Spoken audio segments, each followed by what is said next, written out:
ఆరోగ్యం కోసం ఆయుర్వేద పద్ధతి ప్రకారం ఎలా చేయాలో చెప్తాను. స్నానం చేసేది పెద్ద విశేషమా అనుకుంటారు మీరు.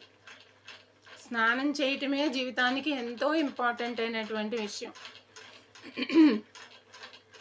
మామూలుగా ప్రజలందరూ ఏమనుకుంటారంటే మంచి సబ్బు వాడాలి, అది సువాసన ఉండాలి, లేకపోతే ఏదైనా ఆయిల్ రాసుకోవాలి స్నానం చేయడానికి ముందు అలా అనుకుంటారు. లేకపోతే పన్నీరు, చందనం లాంటి వాటిని నీళ్ళలో కలుపుకొని స్నానం చేయాలి అనుకుంటారు.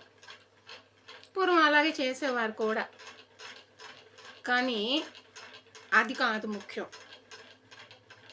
స్నానం చేసేటప్పుడు మనము మొట్టమొదట గుర్తుంచుకోవాల్సిన విషయం ఏంటంటే గోరువెచ్చటి నీళ్ళు అయితేనే మంచిది.